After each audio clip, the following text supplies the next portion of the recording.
Welcome to the video. Today we're going to have a look at a nice, easy, low budget woodworking project you can have a go at, and to make it even better you only need very basic equipment to do this. So like I said, very basic tools and equipment needed. Obviously I'm on a workbench, as you can see, that you can use any sort of surface. I've got a tape measure. Don't even need a tape measure, guys. 30cm ruler will work just fine. Pen or a pencil for your marking. I've got a square.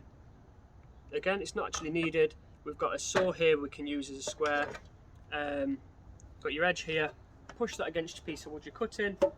Measure up, and then you've got your 90-degree mark there. But to be completely honest, with something like this, it doesn't have to be perfect. You could even eyeball that. Just have a bit of a rough guess. As long as it's not on the complete, I won't say it, but on the tilt, shall we say, and it stands up, it'll be fine. Next then, we've got a sheet sander. If you're lucky and you've got a planer or a thicknesser, even better, it will save you some time. If not, and you've not even got a sheet sander or a orbital sander, don't worry, you can do it by hand with just a little bit of sandpaper. It's just to get the rough edges off. It doesn't even have to be perfect. This one isn't actually too bad, but it's just to smooth it down a little bit. And then things that I've not got on the table then are some paint. I'm going to be using orange and black.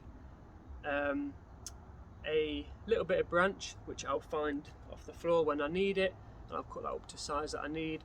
And then to stick that down, I'm going to need some wood glue or some super glue. To sand these down, I'm going to be wearing protection. I've got some goggles and a mask. If you've not got anything, just be super careful, guys, and at least try and be in a well ventilated area. Like I say, I'm outside at the minute and I'm still going to be wearing them. So the wood I've actually got then, I've got some 10 by 10 centimetre here, some 7 by 7 as well, just to make different sizes. If you're really not comfortable with cutting things down, and you want to make it even more low budget, I think I paid £15 for these two, by the way, together. And I picked them up. They're 1.8 metre in length. That's because that's all I could fit in the car.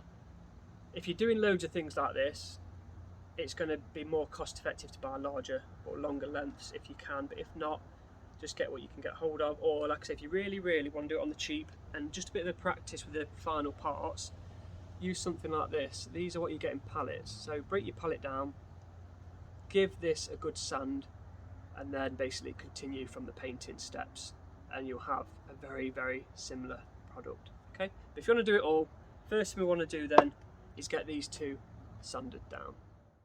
I've got my mask and my goggles. We're going to give this a sand down now. We're sanding the whole thing at once. We're not going to cut it down first. We're going to do it in one go.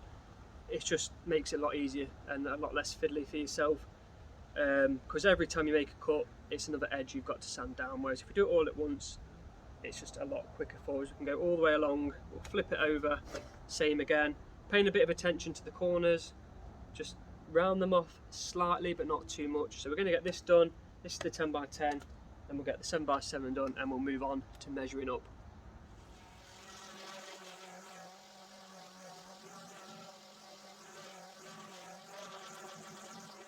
Thin sanded now then, that's both pieces done. But what I'm actually going to do is get these painted before I cut them. I've got an order that I need to make. I sell these in a set of 3, and then they also want 2 of the extra large ones. You can cut them to whatever size you like. Personally, I do the 10 by 10, 15 centimetres high, and using the 7 by 7, I have one at 10 centimetres and one at 7 centimetres. They kind of like go down in size to make a little set of 3. I want to make at least 4 of these large ones for now. So what I'm going to do, that would be 60 centimetres for 4 of them. I'll actually go a little bit past 60. I'm going to mark 65.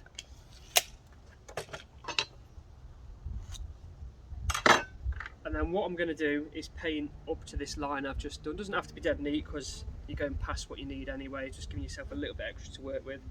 I'll mark up and measure how many I need of the 7 by 7, and then I'm going to paint them. And to make it easier for myself, as this one's leaning against the wall now, that's how I'm actually going to paint them, just because then we can get to all 4 sides without having to rest one down on a surface. Obviously, if you decide to copy me and want to protect your wall, just put a little bit of something behind it here where it meets, just on that corner. If you do just want to cut them to length and then paint them, it's totally up to you. If you want to paint the whole lot, go for it. It just depends how many you want to make basically, and if you want to save your wood for anything else. So I'm going to get these painted up now and then we'll move on to the next step. Both pieces are marked out. Change my mind, I'm going to make 6 on these, so I upped that to 90, well just past it. If you want to make it a bit easier for yourself, you can always put a bit of tape around your line just so you can see it a bit better. What I'm going to do is going to paint one side and then I'm going to flip that side straight to the back because then we don't have to turn it again. And obviously don't forget to get a bit on that top as well. But I'll probably do the top first and then I can lean it a bit better. I'm just using a black, well this is wood and metal paint. Doesn't have to be wood and metal, just because that's what I've got lying around. Doesn't have to be neat either this guys, just get it on there.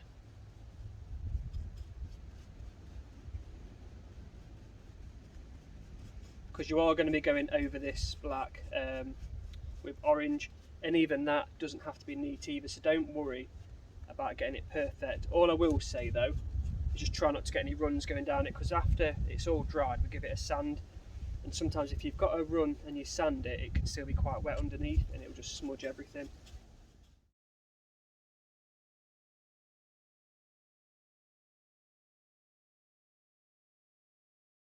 Right, the black's about dry now. It's still a little bit tacky in places. I could do leaving it another day, but I just want to get this done as quickly as possible.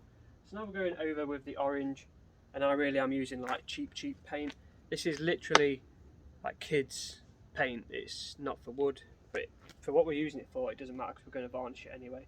If you're not going to varnish it, maybe get yourself a bit more decent paint if you want to. I'm trying to keep the costs down and I'm just doing this as a quick example for you guys. Going to want a couple of coats of this though at least. Okay.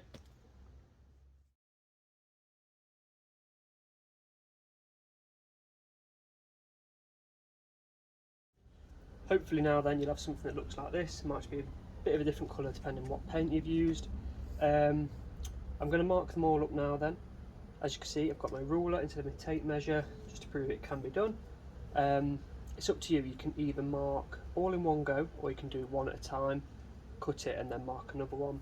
As I said, I do my large ones at 15 centimetres long, so I do 4 lots of them, and then the smaller ones I'm going to have 4 lots of 10 and then 4 lots of 7. So I'm going to mark them all up and then I'm going to just do a little line to begin with and then I'm going to square them all off.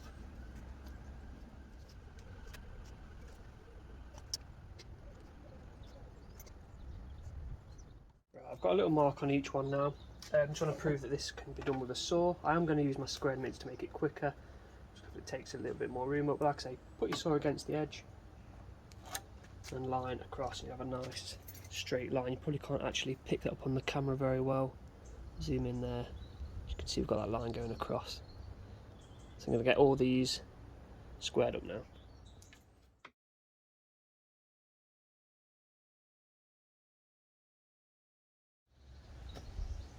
Right, as you can see, all marked up. So next step is just to get them cut. So if you're not too confident with a saw, just take your time. It doesn't have to be perfect, especially if this is one of the first things you've done. It's all about practicing. It doesn't have to be perfectly along this line that you've marked out. As long as it stands up at the end, that's all that matters. I'm going to use the furthest piece I've marked first, because if we cut here, where the last one was, when it comes down to cutting like this one next to it, we've only got a tiny little piece of wood to hold on to, whereas when it comes down to this last cut, we've got all this down here to use and keep secure. Next little bit of advice would be to put the line you're cutting as close to the edge of your workspace as possible. Again, just to keep it secure. If you have got some clamps and you can clamp it down somewhere, do that. If not, don't worry too much. I'm not going to use them just to show again that it can be done. So like I say, just take your time with this one.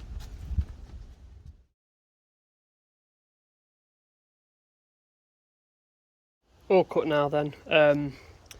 So as you can see, 3 different sizes. I've got the 15 centimetres, the 10s at the back and the little 7s there.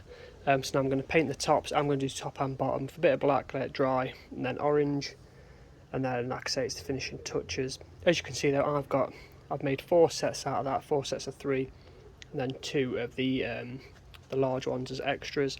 I've still got quite a little bit of wood left. Like I say, you can either carry on making more, or you can use that for a separate project. Now is also quite a good time to just go over your cut edges with a little bit of sandpaper, just to smooth them off a bit. Hopefully what's going to happen is you're going to get these little chips, but we're going to, like I say, paint them top and bottom anyway, or just top, depending on your preference. But don't worry if they start to look a bit messy. As you can see here, this one, look, it's even missing a bit chip there, got marks there. We're going to go over it with a bit more orange paint anyway, but in the end we want them to have this sort of look. Like here you can see, look, so it doesn't really matter too much at the minute, because we want them to have a bit of a, I don't know, a rustic feel about them when they're done anyway. So honestly, it doesn't have to be like bright orange at this stage. And if you are smudging them, like I say, my hands are like a bit dirty at the minute, honestly, don't worry. Right, I'm happy with them now. So what I'm going to do is give these a bit of a sand down. I'm using some 180 grit sandpaper. I wouldn't use anything less than that, because you don't want it to have like the marks on. Use higher if you've got it. And all we're doing is just going over it to get some of this black just come through now, as you can see. So this is up to you how you want it to look basically. If you don't want it to have too much black, just give it a little light sand. If you want it to have a few darker areas, and just go over them a little bit more. So I'm going to work my way through the rest of them now, and then I'll be ready for the next step.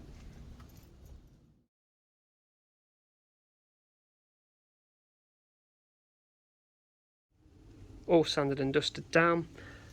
So this next step's optional, but I want these to be able to be used outside. So I'm going to flip them all over, add a bit of varnish onto the bottom now. It just makes it a lot easier than trying to do it at the end. And the varnish I'm going to be using now and a bit later on is some Ronseal crystal clear exterior varnish, and I've got it in matte. So I'm going to crack on with that now. Like I say, you don't have to do this if they're not going outside, but if you just want that extra bit of protection, now's the chance to get the bottoms of them done.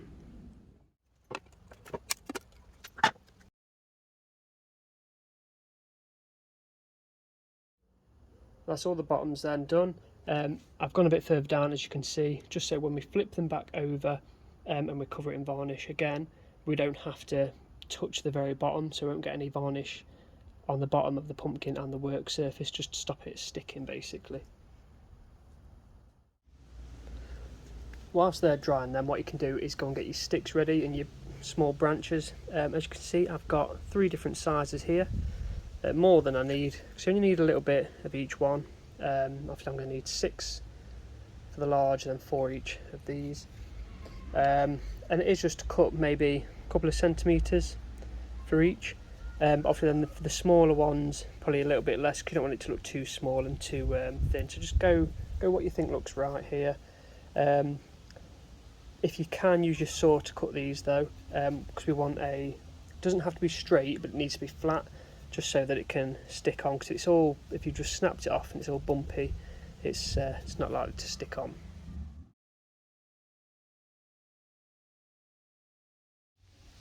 So these are all the pieces I've just cut ready.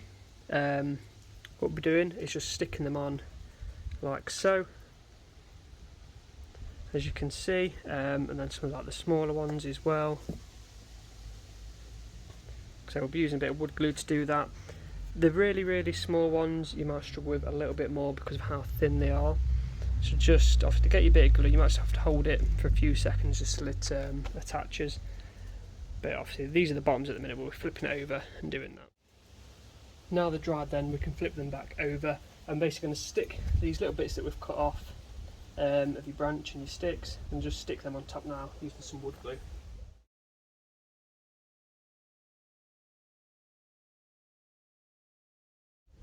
Right, I want to make sure they're fully dry, so I'm going to leave them overnight just to fully set, and then all we've got left to do is just add the rest of the varnish on. Following day then, and they're all secure now, as you can see, nicely stuck on. I'm staying inside though because the grass has been cut and I want it landing all over this when we varnish.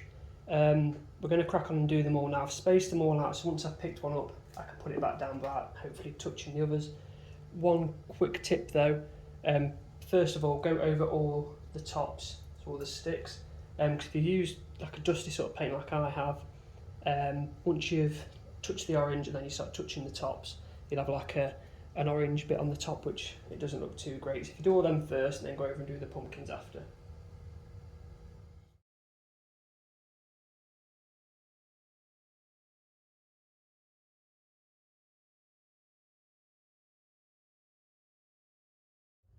So those are the finished pumpkins.